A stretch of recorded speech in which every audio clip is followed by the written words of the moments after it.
네, 오늘 함께 보실 말씀은 신명기 28장 1절부터 6절까지 말씀 보겠습니다.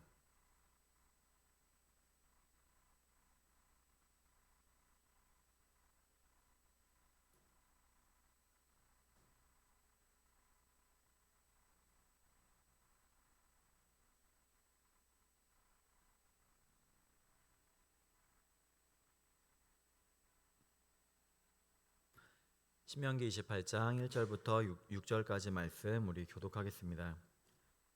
내가 내 하나님 여호와의 말씀을 삼가 듣고 내가 오늘 내게 명령하는 그의 모든 명령을 지켜 행하면 내 하나님 여호와께서 너를 세계 모든 민족 위에 뛰어나게 하실 것이라.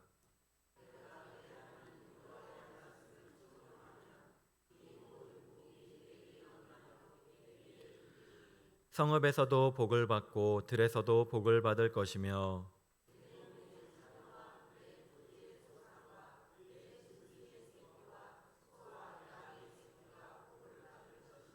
내 광주리와 떡 반죽 그릇이 복을 받을 것이며 내가 들어와도 복을 받고 복을 받을 것이니라. 아멘. 네, 오늘은 순종하여 받는 복이라는 제목으로 오늘 말씀 나누겠습니다. 우리가 구원을 받는 것은 예수님을 믿음으로 말미암아 구원을 받습니다. 우리 나를 대신해서 십자가에 달려 돌아가신 그 예수님, 부활하신 예수님이 나의 주님이 되어 주심을 믿을 때 우리가 구원을 받습니다. 로마서 1장 17절에도 보니까 기록된 바 오직 의인은 믿음으로 말미암아 살리라. 우리 하박구성 말씀을 인용해서 이렇게 의인은 믿음으로 살리라 말씀합니다. 그런데 믿음으로 구원받은 사람은 그와 동시에 행함이 있어야 되는 것입니다. 야고보서 2장 17절에 보면은 이와 같이 행함이 없는 믿음은 그 자체가 죽은 것이라 말씀합니다. 믿는 자에게는 행함이 필연적으로 따라오게 되어 있습니다. 그래서 예수님께서도 산상설교의 마지막 부분을 말씀하시면서 마태복음 7장 21절에 보니까 나더러 주여 주여 하는 자마다 천국에 들어갈 것이 아니요 하늘에 계신 내 아버지의 뜻대로 행하는 자라야 들어가리라 말씀합니다. 이런 맥락에서 오늘 말씀 1절에 보면은 내가 내 하나님 여호와의 말씀을 삼가 듣고 내가 오늘 내게 명령하는 그의 모든 명령을 지켜 행하면 내 하나님 여호와께서 너를 세계 모든 민족 위에 뛰어나게 하실 것이라 말씀합니다. 다시 말씀을 보면은 우리가 말씀을 삼가 들어야 되는데, 우리 삼가 듣다는 것은 듣는 것을 두 번 하는 것, 강조의 표현입니다. 그와 함께 모든 명령을 지켜 행해야 된다는 것입니다. 듣는 것과 말씀대로 살아가는 것, 지켜 행하는 것이 함께 있습니다. 그럴 때 2절에 보니까 내가 내 하나님 여호와의 말씀을 청종하면 이 모든 복이 내게 이르리니 그렇게 임한다고 말씀합니다. 그러니까 말씀을 우리가 듣고 또 지키고 행할 때만이 우리 하나님께서 약속하신 모든 복이 우리에게 임한다는 것입니다. 우리가 하나님의 복을 받는 비결은 바로 여기에 있습니다. 우리는 말씀을 바르게 들어야 되고 들은 말씀을 지켜 행하는 것, 청종해야 되는 것입니다. 그럴 때 구원받은 자로서 하나님 안에서 주시는 복을 누릴 수 있는 것입니다. 우리 언제나 말씀을 잘 듣고 또 들은 말씀을 읽은 말씀, 아는 것을 행하는 자가 되시기를 소망합니다. 말씀에 순종하는 사람, 우리 말씀을 잘 듣고 따르기를 소망합니다. 우리 그럴 때 하나님께서 기뻐하시는 참된 복이 우리 가운데 임할 줄 믿습니다. 이런 의미에서 어떻게 하면 우리가 하나님 안에서 복되고 축복의 사람이 될 수 있는지 우리 오늘 말씀을 통해서 살펴보도록 하겠습니다. 먼저는 말씀에 대한 순종을 위해서는 순종하기 위한 노력, 애씀이 있어야 되겠습니다. 우리가 잘 알듯이 말씀에 대한 순종, 우리 행함이 무엇인지는 우리가 잘 아는데 사실 이것이 잘 안 될 때가 많은 것입니다. 우리가 직분을 받고 또 신앙생활을 오래 했어도 우리 삶이 잘 변화되지 않고 외형으로 치우칠 때가 많습니다. 왜 그렇습니까? 바로 들은 말씀, 우리가 알고 있는 말씀을 알기는 알지만 잘 행치 못하기 때문인 것입니다. 무수히 많은 말씀을 우리가 듣고 읽어도 정작 몸이 따라가지 못하는, 우리 행치 못하는 일이 일어날 수 있습니다. 그러므로 우리는 이것을 극복하기 위해서 거꾸로 우리가 아는 하나의 말씀이라도 계속 나 자신의 것으로 만들고자 하는 노력, 우리 애씀, 순종하려는 모습이 필요합니다. 오늘 말씀에서와 같이 삼가 듣고, 말씀을 우리가 잘 듣고 살아내려고 하는 모든 명령을 지켜 행하는 노력과 애씀이 있어야 되겠습니다. 가만히 있는다고 해서 하나님의 모든 말씀과 명령을 다 자연스럽게 우리가 지켜낸다면 좋겠지만 사실 그렇지가 않습니다.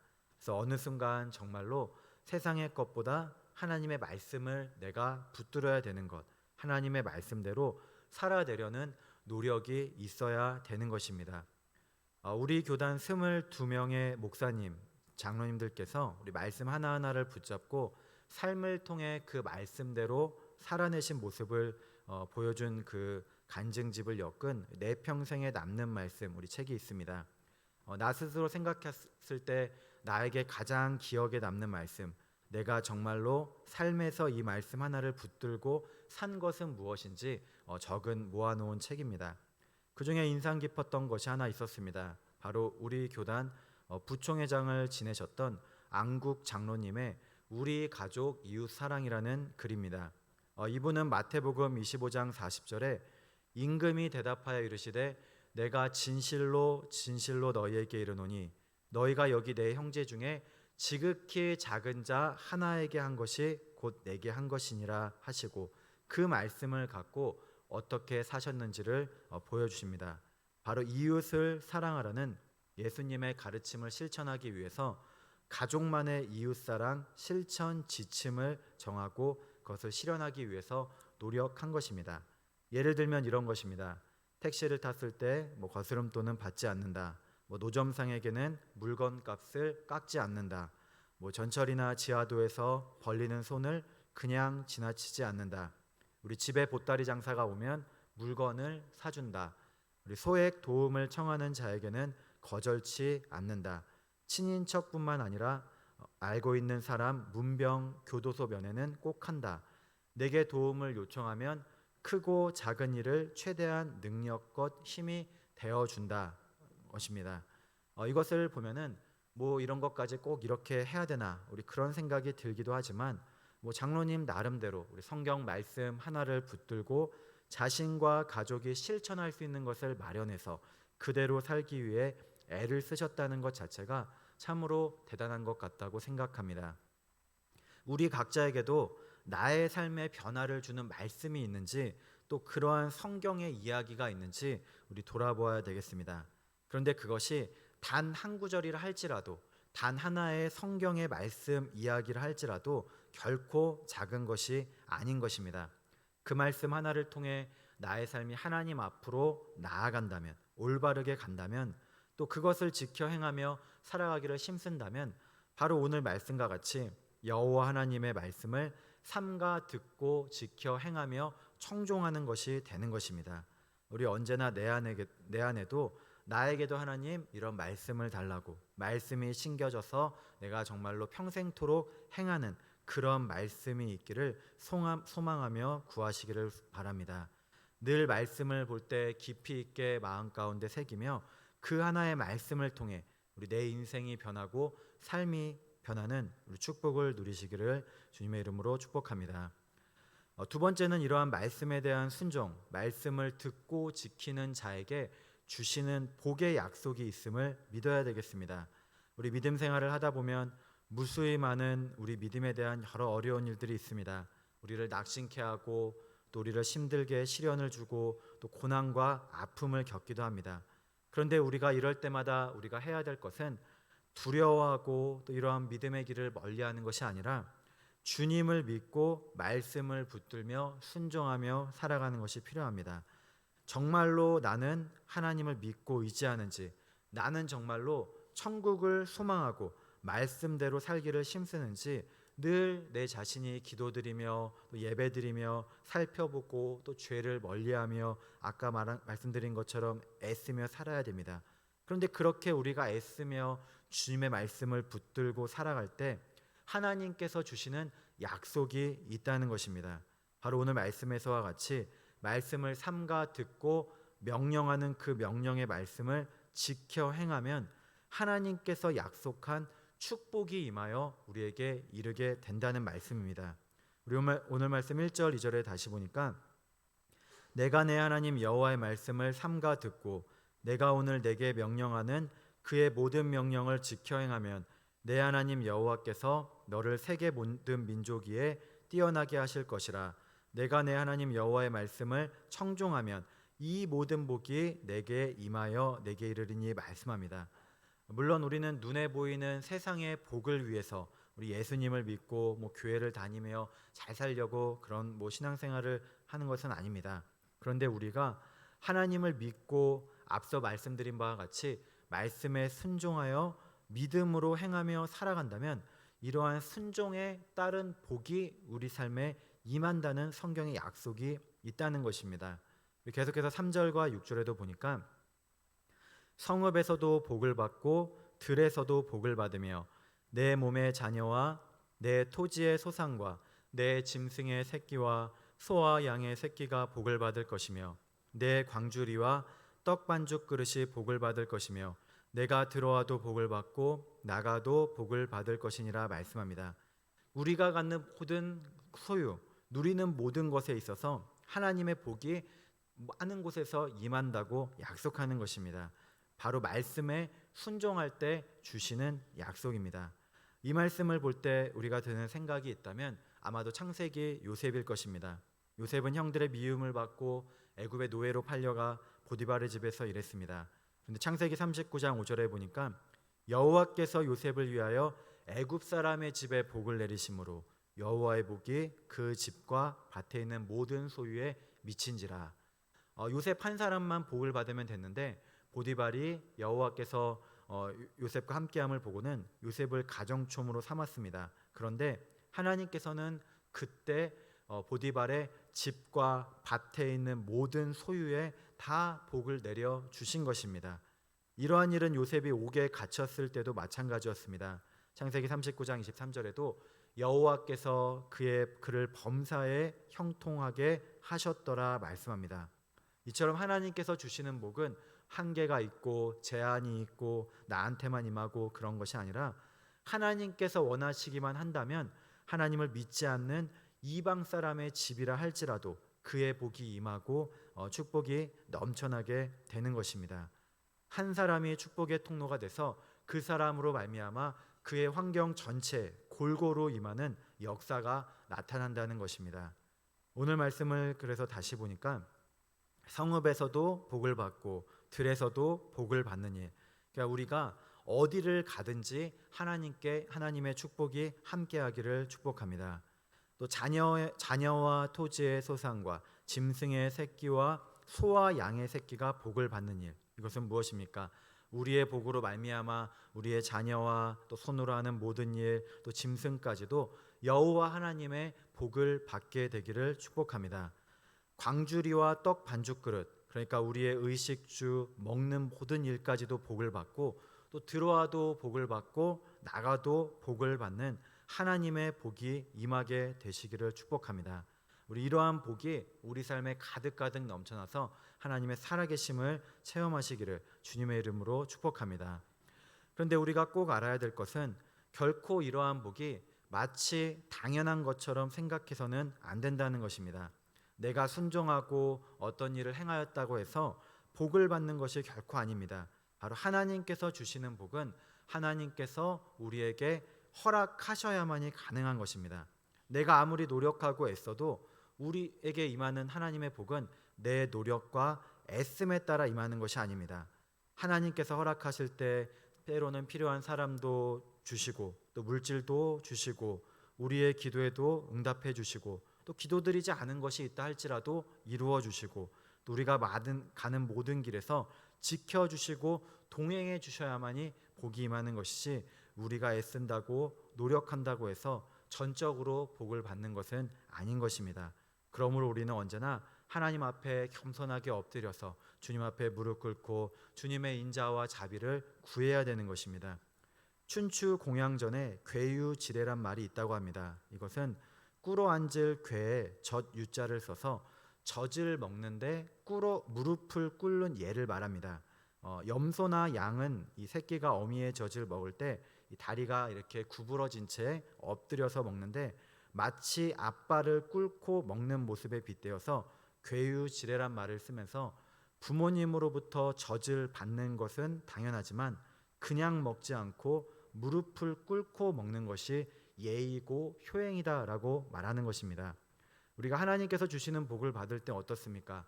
물론 우리가 당연하게 자녀이기 때문에 받는 것이지만 당연히 받을 것을 받는 것이 아니라 겸손하게 주님 앞에 엎드리는 것. 나는 아무것도 아니고 주님 앞에 무익한 종입니다. 그렇게 고백하는데 하나님의 풍성한 사랑과 은혜로 말미암음을 우리가 알아야 되겠습니다. 마찬가지로 히브리어로 복이란 단어가 여러 개 있는데 그 여러 말 중에 바라크가 있습니다. 이 단어가 갖는 의미는 바로 무릎을 꿇다라고 합니다. 시편 95편 6절에 보니까 오라 우리가 굽혀 경배하며 우리를 지으신 여호와 앞에 무릎을 꿇자 말씀합니다. 이 바라크란 단어가 하나님께 적용될 때는 찬송하다로 쓰이고 피조물에게 적용될 때는 축복하다란 뜻이 됩니다.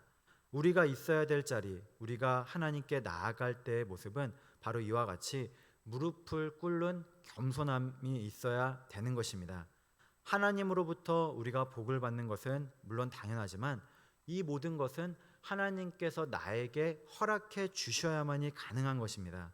그래서 우리 하나님 앞에 겸손하게 엎드리고 위로부터 내려주셔야만이 우리 가능함을 알고 살아가는 것이지 마치 내가 하나님의 복을 탈취하거나 제가 이만큼 순종하고 말씀대로 했으니까 당연히 받아야 됩니다. 그렇게 생각해서 누릴 수 있는 것이 아니라는 것입니다. 우리는 그 어떠한 것도 오늘 나에게 주신 것이 있다면 그 은혜에 감사하며 오늘 신명기 나오는 말씀이 여러 가지가 있지만 그것이 설령 아니라 할지라도 그 은혜, 받은 바 은혜에 감사하며 겸손하게 주님을 높여야 되겠습니다. 이것이 진정한 우리의 복인 것입니다. 죄작 강성교회 박한수 목사님의 전부를 걸어라 책에 보니 이러한 이야기가 있습니다. 예수를 믿고 목사가 돼서 개척하며 숱한 어려운 고비를 넘을 때마다 하나님 앞에 엎드려 기도드렸다는 것입니다. 하나님, 차라리 제 영혼을 데려가십시오. 어쩌면 요즘 우리가 새벽에 보는 시편의 말씀과 같은 고난 가운데 통곡의 기도, 우리 간절한 기도를 드린 것 같습니다. 그런데 그렇게 기도드리던 어느 날 하나님께서 마음에 감동을 주시기를 내가 너에게 복을 주었다는 은혜를 받은 것입니다. 그래서 목사님이 하나님 저에게 무슨 복을 주셨습니까? 라고 생각하자 마음의 감동에 오기를 내가 너에게 준 것이 있다 마음을 받았습니다. 그러자 드는 생각이 아니 하나님께서 저에게 주신 것이 행복을 주셨습니까? 재산을 주셨습니까? 부모님이 예수 믿는 영적인 유산을 주셨습니까? 도대체 무슨 복을 주셨습니까? 라는 불평이 들었다는 것입니다. 어쩌면 오늘 신명기의 말씀에 나오는 이 복을 하나도 받지 못했다고 생각한 것 같습니다. 그런데 그때 주님께서 감동을 주시기를 내가 너에게 가난을 유산으로 주었다라는 감동을 받은 것입니다. 우리가 잘 알듯이 가난을 세상의 유산으로 주는 것이 어디 있습니까? 너무 화가 나서 그날 기도를 드리지 못했다고 합니다. 그런데 가만히 생각해 보니까 그 말씀을 붙잡고 펑펑 울었다는 것입니다. 그 말씀이 맞았기 때문입니다. 하나님께서는 목사님에게 가난을 주셨고 가난을 주셨기 때문에 이 주님을 찾을 수밖에 없었고 또 가난했기 때문에 하나님께 엎드릴 수밖에 없었고 가난했기 때문에 개척을 할 수밖에 없었고 가난했기 때문에 가난한 성도들을 그냥 지나칠 수 없는 목사가 된 것이 깨달아졌기 때문인 것입니다. 그래서 가난은 복이었고 그것을 깨닫자 통곡하고 하나님께 감사 기도를 드렸다는 내용입니다. 우리가 하나님 앞에 복을 받는 것은 당연한 것이 아닙니다. 그래서 오늘 우리 말씀을 보면서 생각하기를 하나님을 믿으면 이런 복이 있으니까 열심히 내가 바르게 믿고 순종해서 이러한 복을 받고 누려야지 이렇게 생각하는 것도 맞는 이야기지만 이런 복을 목적으로 우리가 순종하고 믿는 것이 아니라 자연스럽게 우리가 하나님을 믿고 말씀을 사랑하고 순종할 때 이러한 복을 하나님께서 허락해 주시면 받을 수 있음을 알아야 되겠습니다. 하나님께서는 우리에게 가장 좋은 것을 허락해 주시기를 원하십니다. 야고보서 1장 17절에도 온갖 좋은 은사와 온전한 선물이 다 위로부터 빛들의 아버지께로부터 내려오나니 말씀합니다. 우리 땅의 것, 세상의 것과는 대조되는 위로부터 주시는 하나님의 은사와 선물을 우리 말씀하는 것입니다. 우리가 누리는 모든 것이 다 위로부터 하나님으로부터 내려온 것, 우리 허락된 것임을 우리 믿으시기 바랍니다. 우리에게 주신 것이 아주 조그만 것이라도 있다면은 겸손한 마음, 우리 아까 괴유지레의 마음으로 살아야 됩니다. 우리 하나님의 말씀으로 다 듣고 지켜 행했다 할지라도 겸손하게 하나님 앞에 제가 한 것은 아무것도 없습니다. 그러한 마음으로 엎드릴 줄 아는 마음으로 살아야 되겠습니다. 왜 하나님 제가 예배도 잘 드리고 기도도 잘하고 헌금도 봉사도 말씀도 잘 지켰는데 이렇게 되나요? 우리 하면서 따질 수 없는 것입니다. 우리 하나님 앞에 만약에 우리가 그렇게 묻는다면 우리 하나님께서는 뭐라고 말씀하실까요? 우리 아마도 이렇게 말씀하시지 않을까 생각됩니다. 내가 너에게 이미 필요한 것을 다 허락하였노라. 너에게 있어야 할 것과 필요한 것 복을 내려 주었노라. 우리 하나님께서는 그분께서 원하시는 대로 우리에게 주시고 필요한 것을 허락하시는 줄 믿으시기 바랍니다. 우리 전적으로 복을 주시는 것은 그분의 주권하에 있습니다. 우리 오늘도 오로지 주님 앞에 나아가 겸손하게 말씀에 순종하며 또 그 말씀 앞에 겸손히 엎드릴 줄 아는 우리 성도 여러분 되시기를 소망합니다. 늘 말씀 붙들고 우리가 살아야 됩니다. 우리 순종하며 주님 앞에 나아갈 때 하나님의 크신 복이 우리 삶에 가득 임할 것을 주님의 이름으로 축복합니다. 기도드리겠습니다. 하나님 감사합니다. 오늘도 주님을 사모하며 예배드리는 모든 성도들 하나님의 말씀에 순종하고 예배를 자리를 찾아온 성도들을 기억하여 주시어 축복하여 주시옵소서. 하나님의 말씀을 삼가 듣고 그 모든 명령을 지키는 우리 모두가 되기를 소망합니다. 그럴 때 하나님께서 주시는 복이 우리 모든 삶에 미치게 하여 주시옵고 우리 삶이 전적으로 주님의 주권하에 있음을 바라보게 해 주시옵소서. 감사드리며 예수님의 이름으로 기도드립니다. 아멘.